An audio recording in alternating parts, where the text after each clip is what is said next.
കുറേ ദിവസമായിട്ടോ ഞങ്ങൾ രണ്ടാളും കൂടെ എങ്ങോട്ടെങ്കിലും പോകണം എന്നിങ്ങനെ പ്ലാൻ ചെയ്യാൻ തുടങ്ങിയിട്ട് എപ്പോഴും പ്ലാനിങ് നടക്കാന്നല്ലാണ്ട് പോക്കൊന്നും നടക്കില്ല. അവസാനം എന്തായാലും പോകാമെന്ന് കരുതിയിട്ട് ഞാൻ അത് രാവിലെ നേരത്തെ വീട്ടിൽ നിന്ന് ഇറങ്ങിയിട്ടുണ്ട്. കുറേ സ്ഥലത്തൊക്കെ പോകാമെന്ന് അവൾ പ്ലാൻ ചെയ്തിട്ടുണ്ടെങ്കിൽ നേരത്തെ വീട്ടിൽ നിന്ന് ഇറങ്ങിയിട്ട് വലിയ കാര്യമൊന്നും ഉണ്ടായില്ല.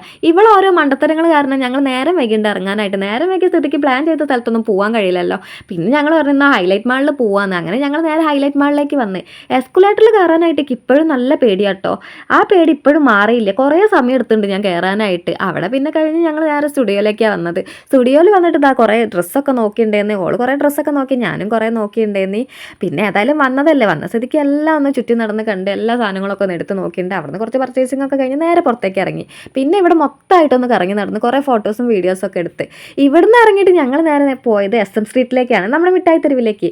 മുമ്പ് എങ്ങാനും അവിടെ നിന്ന് ഒരു ബിരിയാണി കഴിച്ചിട്ടുണ്ട്, നല്ല ടേസ്റ്റ് ആണെന്നും പറഞ്ഞ് ആ കടയും തിരഞ്ഞ് കുറേ നടന്ന് അവസാനം കണ്ടുപിടിച്ച് കുഴപ്പമൊന്നുമില്ലായിരുന്നു, നല്ല അടിപൊളി ബിരിയാണി ആയിരുന്നു. ബിരിയാണിയും കഴിച്ച് ഞങ്ങൾ ഇതാ അവിടെ നിന്നും കുറച്ച് പർച്ചേസിങ്ങും കാര്യങ്ങളൊക്കെ ഉണ്ടായിരുന്നു. എല്ലാം കഴിഞ്ഞിട്ട് ഞങ്ങൾ നേരെ വീട്ടിൽ പോയി.